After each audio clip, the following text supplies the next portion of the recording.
are listening to the Down the Wormhole podcast, exploring the strange and fascinating relationship between science and religion. This week, we are exploring how that relationship gets worked out in real life with one of the current Sinai and Synapses fellows. Sinai and Synapses is a 2-year fellowship committed to elevating the discourse surrounding religion and science, and where the 5 of us first met. So, without further ado, our guest today is an affiliate associate professor in the Department of Computer Science at the University of Washington and the principal data science researcher at Kensai. He's also an advisor on AI to the Ministry of Science and Technology of Maldives and has published over 50 research papers on machine learning and artificial intelligence. His research centers on fairness and equity concerning the role of artificial intelligence in healthcare. Here to work through all of that is our guest, Dr. Mohammed Aurangzeb Ahmad. Welcome to the podcast. Thank you, Zach. Thank you for having me. Yeah. So, wow. First of all, that is a lot, and a lot to unpack, and a lot of super interesting things that it seems like you've got your hands in. So for those of us who have not studied it and only kind of know AI and machine learning and all of these sorts of terms thrown around, maybe you could give us just a brief primer as to where your research focuses and what those terms even mean. Like, artificial intelligence, is that basically the same as like the computer players in Mario Kart, or is it like a totally different ball game? Or what are we talking about when we talk about this stuff? Artificial intelligence and machine learning corresponds to creating computer programs which can reason in general and ideally reason like humans. And so these systems this is not something new. This artificial intelligence has been around for more than 50 years. But it's just that over the last decade or so, they are becoming part of our everyday life. So if you use, let's say, a smartphone, so use GPS for directions, so that's being powered by artificial intelligence. If you ask your phone, or let's say Siri or even Alexa for anything, that's also powered by artificial intelligence. If you go and buy something online, the recommendations that you get, that's also powered by artificial intelligence or machine learning. So basically almost anything computer related, which has an element of intelligence or quote unquote smart thinking associated with it. So that usually corresponds to artificial intelligence. And within artificial intelligence, machine learning is a subfield which is focused on using data to learn. So to learn new concepts, new models, let's say to find things which are not obvious in the world and to make predictions. So how do you teach a computer to think like a human? So thinking just like a human. So in my opinion, that's a goal which may still be very far off. That said, imparting aspects of that or imparting intelligence-like behavior in certain limited domains, that's quite possible. So one of the most famous example is computers playing chess. So in around 1997, when IBM's computer Deep Blue, so it beat the then Grandmaster Garry Kasparov. So that's one form of intelligence. So that said, the really interesting thing about that particular program was that it actually did not play chess like in the same way that humans do. What Deep Blue did was that at any given point in time, it would consider all possible combinations of play in the next move, so on and so forth. And it would compute the best ones. While in contrast, humans, any grandmaster at maximum would just consider 6 different moves. So it's intelligence in some sense, but at the same time, it works differently from how humans think. So in your work, you seem to work in a lot of ways in healthcare, artificial intelligence in healthcare. And that's not something that we hear talked about a lot in the media, in the public sphere. In what ways is AI being used in healthcare? So there are a number of ways in which artificial intelligence is being applied in healthcare. So let's say to improve healthcare outcomes, to detect diseases, for allocation of resources. So just to give you a few examples of work that I've also been involved in. So let's say we have some historical data regarding the health of a patient. Let's say their health history, their frequency of going to a physician or hospital, the reasons that they are going there, let's say blood tests, so on and so forth. And so based on that, we can build models to, let's say, predict if that person is going to, let's say, develop diabetes in the next 15 to 20 years. What is the risk of that person having a heart attack in the next 5 years? Or we can do even more mundane things like, let's say, if you get admitted to a hospital and you get discharged, then what is the probability that you will be readmitted again in the next 30 days? If you're in the hospital, what is the likelihood that, or how long you are likely to stay in the hospital? So one of my favorite examples of actually a problem that I worked on is predicting if you are waiting in an emergency room, and can we predict if you're going to leave or not? So this is called left without being seen. So if you have any experience of going to an emergency department in the US, you would know that they're famously, you have to wait for a long time. So yeah, so the models that I worked on with my colleagues is predicting if somebody is going to leave after waiting or not.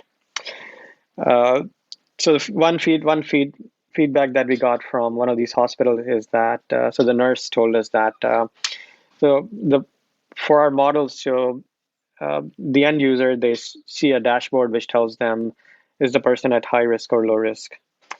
So the nurse told us that she went to this patient and then she told her that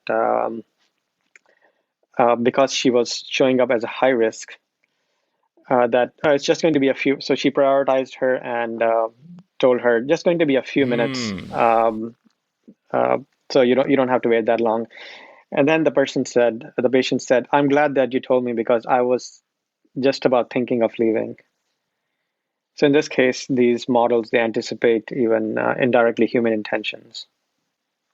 Huh. So you're able to figure out how likely a person is to wait in a waiting room and to be seen or to just leave. And you wouldn't want them to leave these days because if they're in the hospital, there's a chance they're contagious with something awful.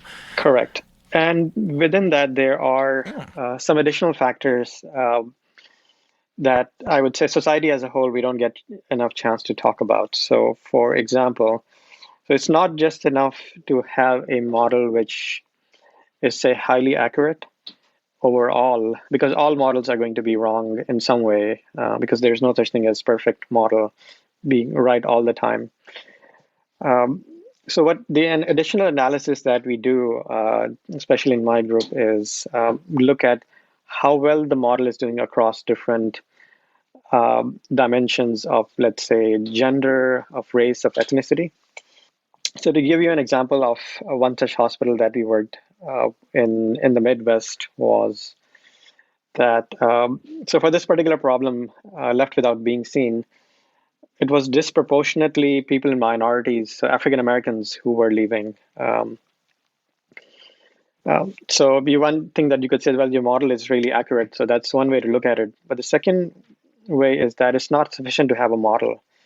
There are other socioeconomic factors within machine learning that you have to look into account. So the reason that a lot of these people are leaving is because they come from lower socioeconomic backgrounds.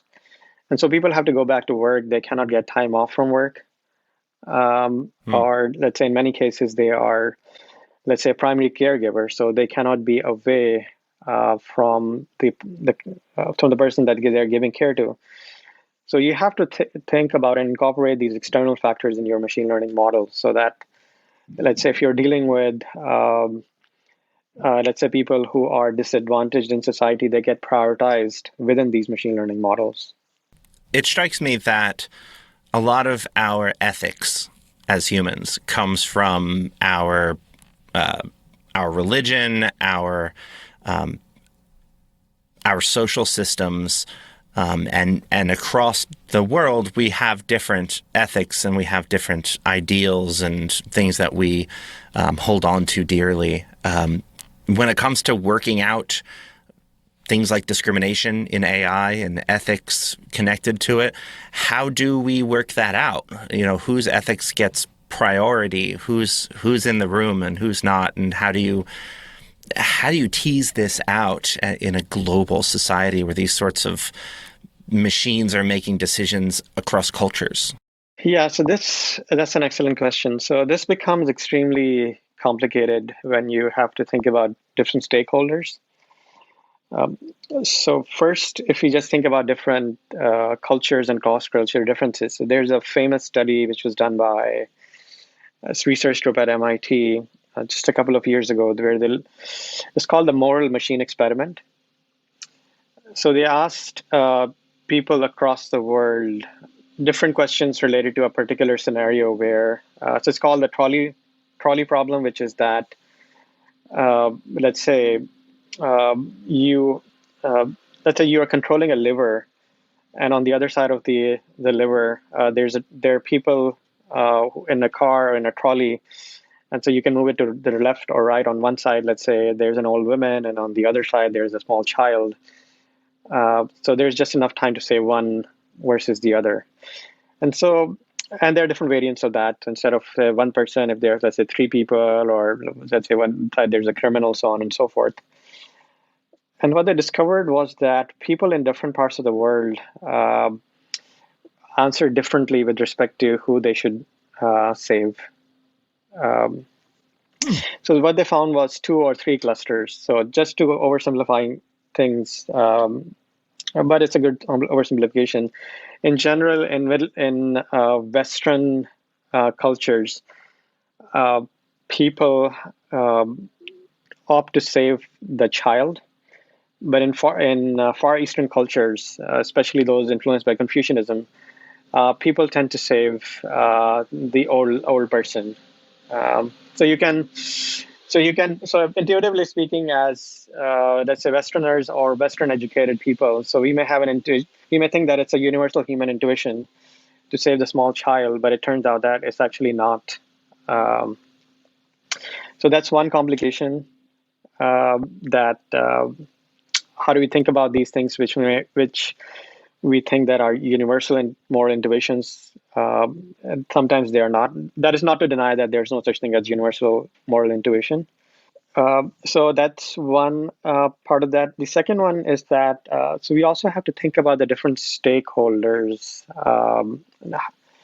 and how do they think about these different outcomes. So in the world of COVID, so think about the following.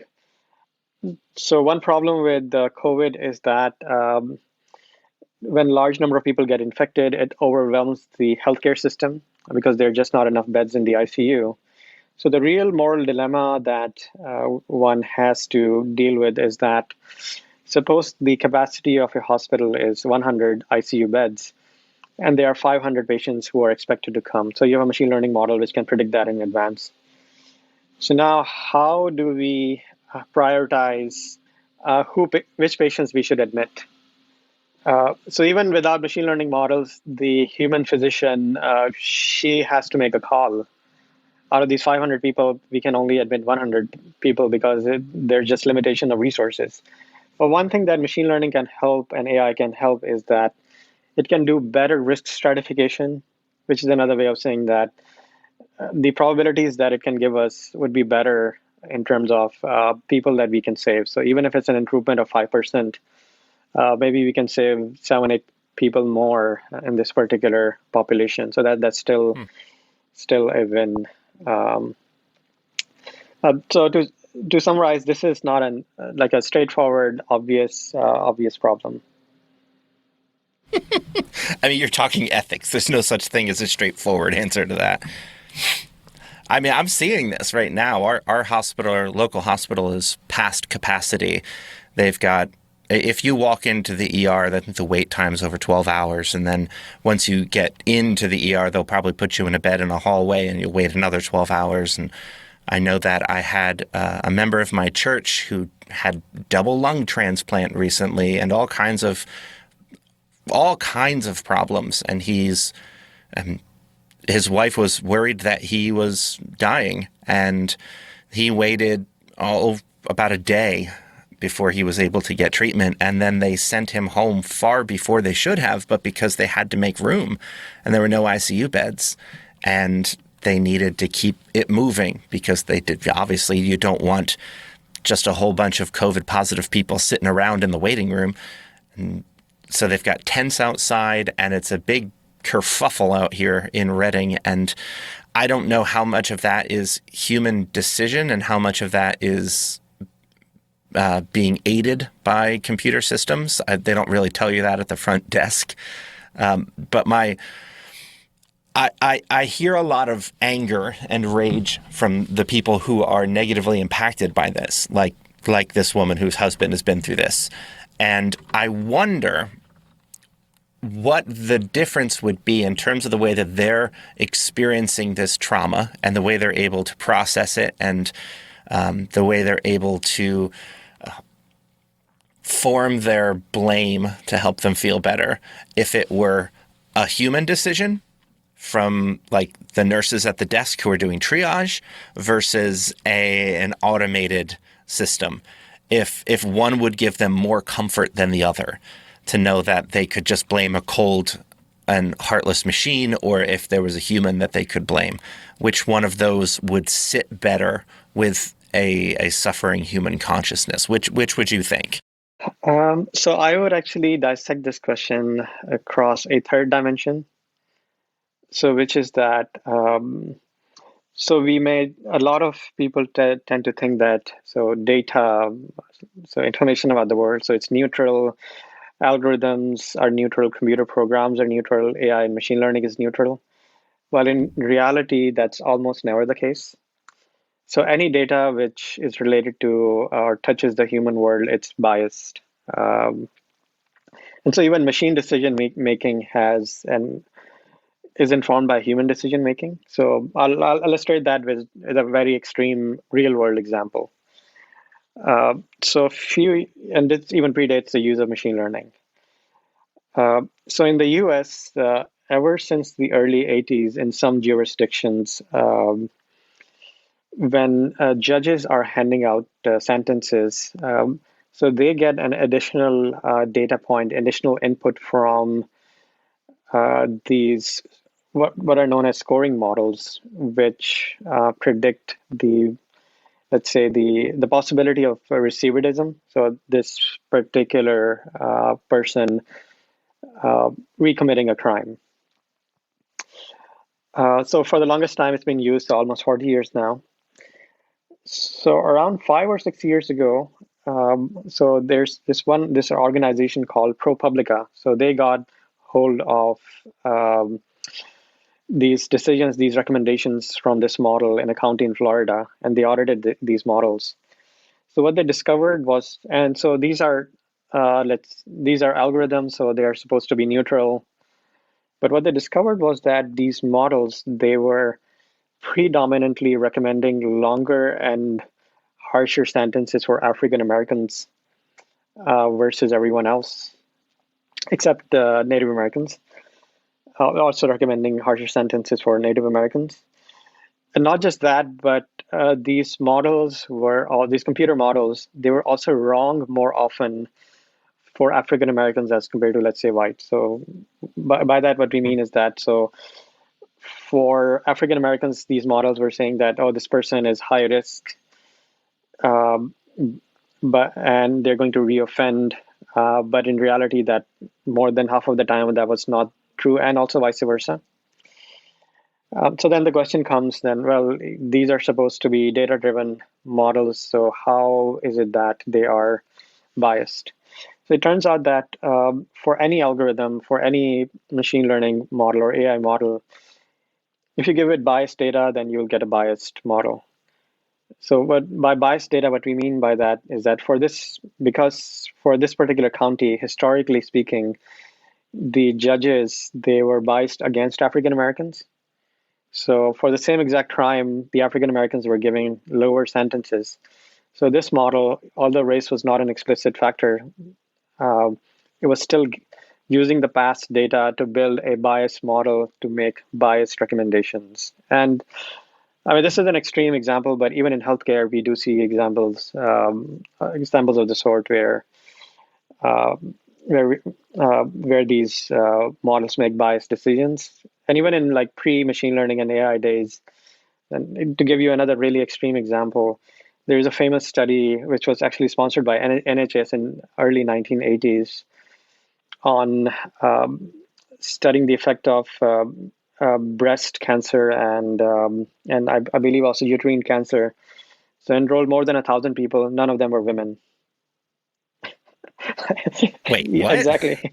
So historically, up until I mean, it's still there, but things have improved. But historically, even in the medical field, there was a bias against enrolling women, even for things which are exclusive to women, because unfortunately, these researchers who were predominantly men, and I'm actually quoting from a research paper, and I hate to use this word, that they basically thought that women are men with pesky hormones, almost exact verbatim quote.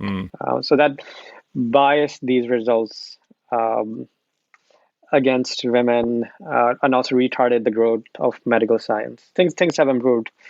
I would say we are still not there.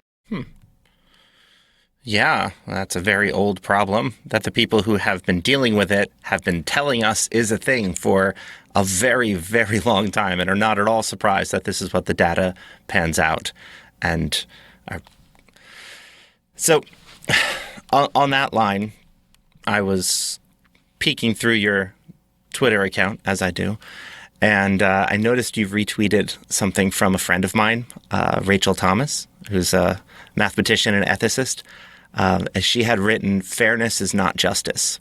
And that phrase really stood out to me. And it seems connected to this conversation. Can you unpack a little bit about what that means in terms of maybe creating algorithms that actually work for people and aren't, and the difference between what fairness and justice would look like? So in my mind, what that means is that so just creating models, machine learning models, which are fair. So that's not sufficient.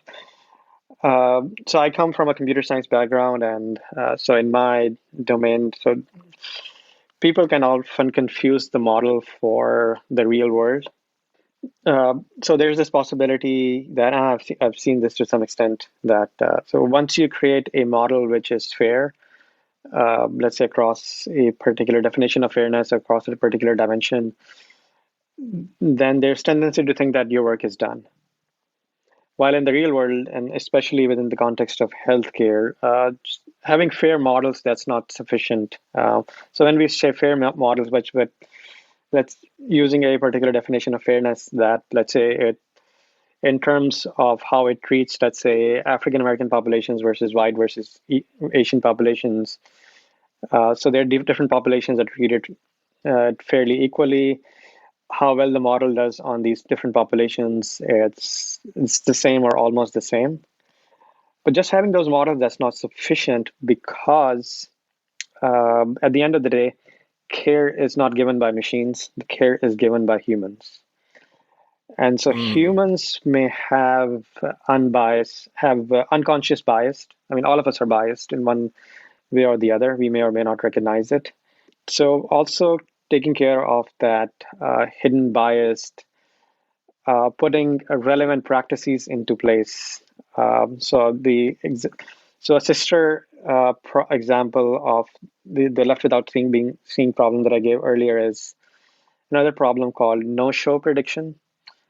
So which is the problem that so you build a machine learning model to predict if somebody is going to show up um, for an appointment or not. And so we have also worked on this and deployed these models in the Midwest. And what we have observed over there is that that also predominantly affects minorities, African Americans, Hispanic populations, and the reasons are also the same. That a lot of these people come from working class backgrounds, so it's not possible for them to take time off,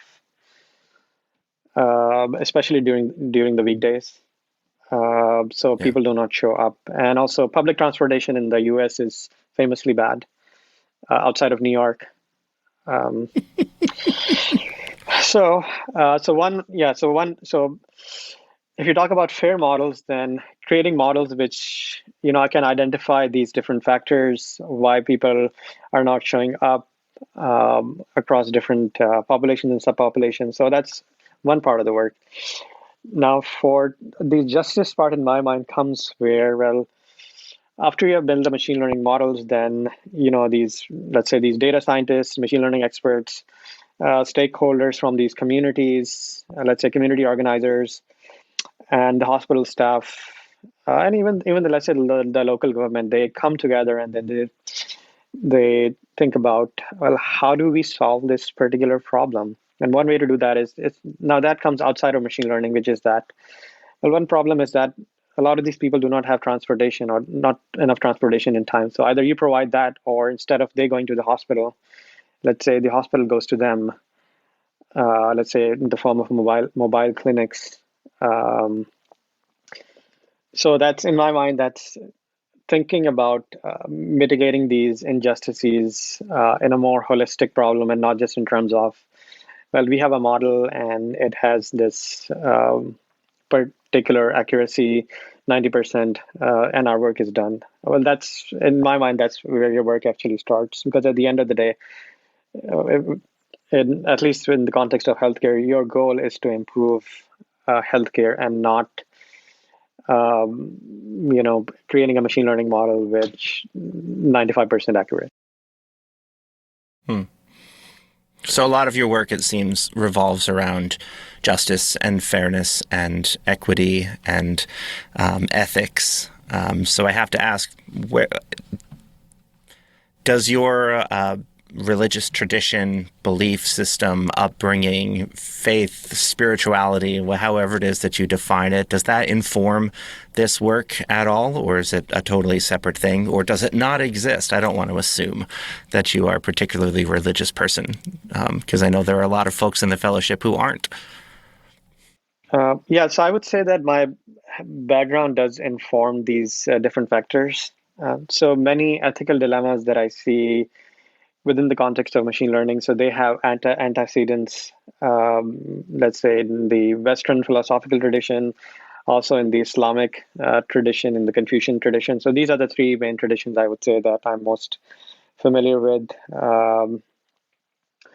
And so the trolley problem that I described earlier, so as within the context of secular philosophy, so it's been discussed ever since the 1950s. But we do see that in Islamic philosophy, there are versions of this going back as far back as the 13th century. So that helps me think about these different problems that, let's say, how have let's say Muslim thinkers and philosophers talked about ethical dilemmas in the past. And I would say not just Muslim thinkers, but also like Western and even Christian thinkers. So, for example, after I finished my PhD in computer science, so I spent a year at a Christian seminary studying Christian theology. And my motivation for that was that to get an insider's perspective on a religious tradition which was different from my own, and think about how, let's say, religious, moral, and ethical reasoning is done outside of an Islamic context, outside of a secular context, from an inside out, just to have this cross-cultural understanding. So I think so. I would say that these different things inform how I think about these moral and ethical problems. And the other, at least in my mind, one thing that it helps me is that this tendency to it that helps me to refrain from this tendency to generalize from my own background, from my own experiences. I gotta say, the idea of spending a year in a Christian seminary fascinates me. That like I think of myself as the kind of person who works really hard to understand other people's moral and religious and mental frameworks, but I don't know if I would commit myself to going to a seminary outside of my tradition to get some insider knowledge. What do you think brought you into that place to take a step that big? So actually, I can point to the exact moment when I thought about that. So it was actually my last year in undergrad. So I did my undergrad from Rochester Institute of Technology in upstate New York. And so at our local mosque, we had a guest speaker. He was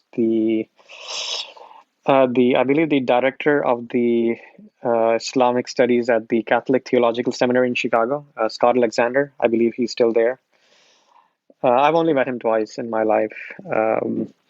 So he gave a talk at the mosque, and the talk was actually around Islamic ethics. So just visualize this. So here you have a Christian, in this case a Catholic pastor in a traditional Catholic religious garb, standing at a podium at a mosque, giving a lecture on Islamic ethics. But his mannerisms and the way that he was talking about Islamic ethics and its intricacies, if he was not wearing that particular dress, then nowhere in the world anybody would have guessed that this person is actually a Catholic Christian. He could, for all practical purposes, he could have been giving like a Friday sermon to a Muslim audience as an imam. So just his enthusiasm, that was, let's say, infectious.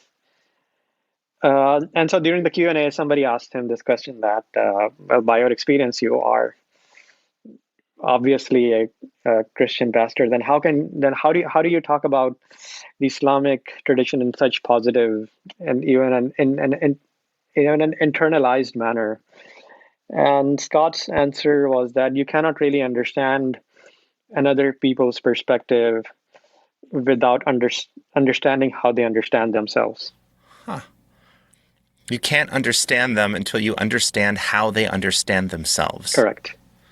That's deep. Yeah, so that was my motivation. So he gave another talk at a church, so I went there. And then after that, so after undergrad, I moved to Minnesota, so I did master's, PhD. But this was always in my mind that, whenever I had time, I would pursue this. So after graduation, I was working full time, but I took this up. Did this for a year. My father passed away after that, and so when my father passed away, I had to stop this. But it's still an interesting year. I would imagine so. I've been hearing this a lot recently from the people I've been talking to, that it seems that the Jewish folks that I talk to who have been through their seminaries, most of them have had to have classes on Christianity, how to talk to Christians and what Christians believe. And a lot of the Muslim folks I've talked to have talked about similar things of spending time to understand Christians.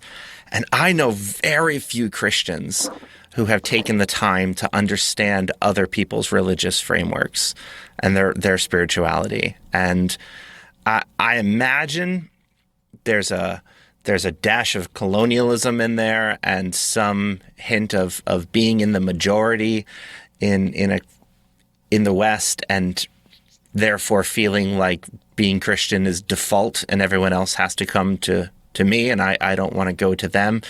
But I have found that talking with people and learning from people from the depths of their spirituality has made me a better Christian.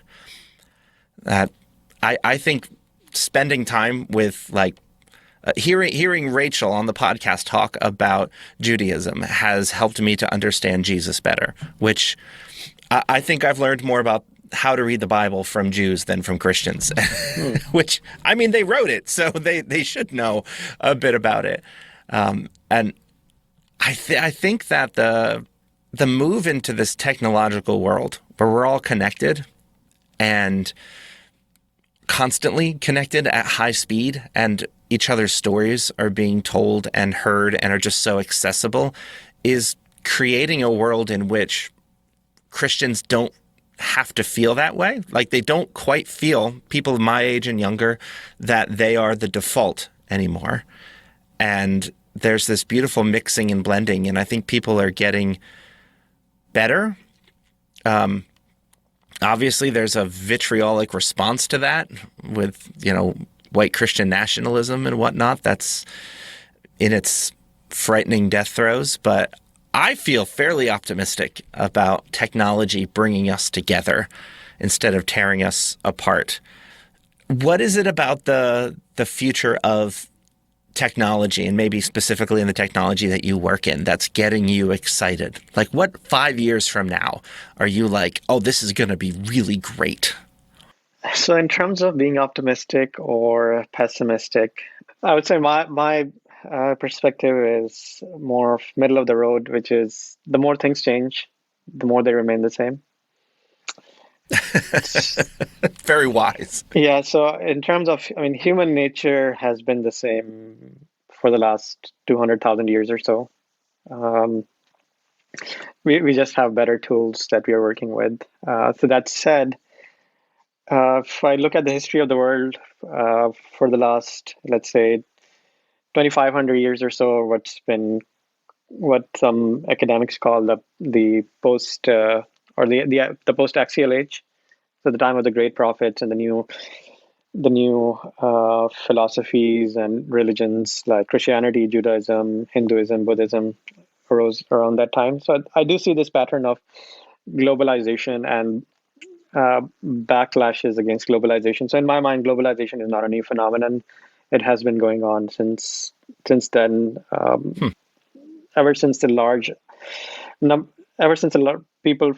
of people across different cultures have been coming together. What's been going on more recently, I would say, is it's just the amount of interconnectedness has been vastly increased, which is having both positive and negative effects. So people are clinging to, let's say, extreme versions of certain ideologies, whether it's religion, whether it's nationalism, whether it's their ethnicity or race. And it's not, I would say, a U.S. centric phenomenon. It's a global phenomenon. We find that across the whole globe. So I don't see that disappearing. The other effect, which is that more interconnectedness, people coming together. So that is also a good sign. In the end, who would win out, or I would say maybe in the long run, I'm more optimistic, but the trends that we are seeing in terms of polarization, I think they will continue. It will become more extreme. And one thing that we tend to forget while reading the history of the printing press is that, so it's often, even in academia, it's often presented at this great explosion of literacy and communication. Well, that's true, but we tend to forget that Gutenberg's press was also responsible for fostering sectarianism in medieval Europe, because it allowed like-minded people to congregate together and become more extreme in their views and just ignore the other party. That, if you think about it, that sounds very much like the internet right now. It's a lot of things. It does. So, of course, the Bible was the most wide, and still is the most widely printed book as a result of Gutenberg. But associated with that was there. If you look at the number 2, number 3, and the other books which are mostly wide printed, so two trends that we see. So one is erotic works, and then the second one is very sectarian works. So again, parallel to the spread of pornography on the internet. And also, instead of religious sectarianism, we have nationalism and ethnic divides. So, the parallel between the internet and the printing press is just remarkable. So that said, after some time, things became better, or let's say we had a better equilibrium. So I do foresee that happening. In terms of So we just kind of learned how to work through it with the printing press? yes, but then if you look at what else was going on in the Europe at that time in terms of conflicts, that just makes me shudder. The other thing is in terms of things that I foresee. So let me first talk about pessimistic trends. Is that so? It's been estimated that in the next 5 years, by 2025, it's possible that 90% of all the videos on the internet will be fake. Yes, What? so it'll be content generated by AI and machine learning. To, wow. So Okay. That's very high. I did not expect a number that so high. yeah, so just imagine this weird scenario. So one day you log on the internet and then, or let's say you start getting text messages from your friend and then saying where they're seeing a video of Zach um, interviewing and condoning neo-Nazis, and you say to yourself, "Well, that never happened." Well, it just turns out that somebody has put this out as a joke or something Right. worse. The deep fake and all Correct. that. So how do we navigate that? I'm not sure how we're going to do that. I mean, there's researchers, people that I know who are working on creating models which can identify what is fake or not. But then for people who are going to believe in these things, well, no amount of evidence would be sufficient because, well, I'm seeing a video. So that's a worrying trend, in my opinion. Mm-hmm. On the more positive sides, I do see that machine learning and AI, assuming that even if there's zero progress on the technical side, um, there's still a large number of applications where AI and machine learning has not been applied in healthcare and other domains that I do see tremendous amount of progress which can be made to uplift, to improve the quality of life for people.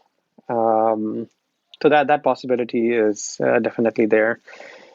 So hopefully maybe the world in 30, 40 years time would be a much better place. But before we get there, I foresee that we would have to go through this period of upheaval.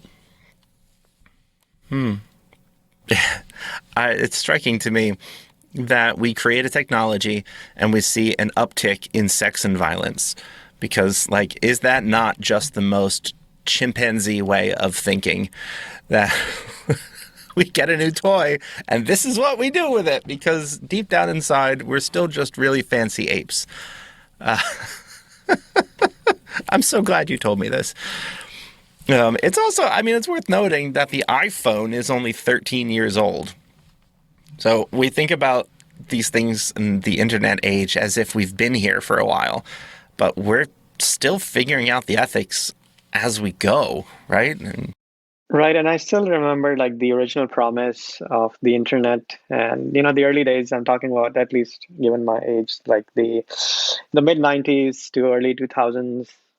It was all about connecting people and optimism and knowledge, gaining knowledge. Gosh. Yeah. Listeners at home, go on YouTube and look up some early AOL commercials. They are just spectacularly optimistic about, like, well, I can buy tickets for the game right here. And they're like, what? You can do that without calling? This is amazing. I can get all my schoolwork done right now. Which is going to make our lives so much better. I think one thing that will help the society as a whole, and I would say globally, all societies as a whole, is if we actually learn from the Amish. So the Amish, so they are usually presented as people who are anti-technology, who are Luddites. That's actually not correct. The Amish are very conscious with respect to which technology they're going to use. So any technology which, let's say, reduces social cohesion, negatively affects friendship ties and family ties, So those technologies are not adopted. So instead of thinking about all technology as a net positive good, if we start thinking about the positive and negatives and make a conscious choice, or at the very minimum, start incorporating these design choices in our software and the design of technological artifacts. So to give you an example, so think about the social media. So like Facebook, Instagram, Snapchat, so they're optimized to maximize the amount of time that a user spends on these platforms. So without taking into account the larger societal ramifications. So instead of optimizing for that, if we actually optimize for other aspects of interpersonal relationships, how is that affecting people's mental health? That would be ideal, but at the same time, you also have to be realistic, because at the end of the day, these organizations are for-profit organizations, so they have to optimize for revenue as well. So the societal challenge in my mind is, how do we find a balance between these two? So I think that's going to be a big question, which we will have to address for the next two or three decades. And hopefully we're able to continually address them as new technologies appear, and we're not always just playing catch up. But luckily we've got brilliant people like you out on the front lines trying to work these problems out in real time. So with that, as we near the end, I want to ask you the question that I've asked every fellow so far.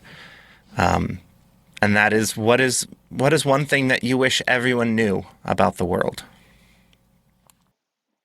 So one thing that I do wish that everybody knew was how machine learning and artificial intelligence is already affecting people's lives, already affecting lives of billions of people, how these socio-technological systems are nudging us towards certain behaviors, making us, let's say, spend time in a certain manner. And this is not science fiction. This is not something which will happen 10, 15 years in the future. This is something which is already happening. Our decisions are being informed by algorithms. So we are already living in a world which is being run by algorithms. And the other related thing is that if you take a longer view of history, then we are actually at the beginning of this era of algorithms.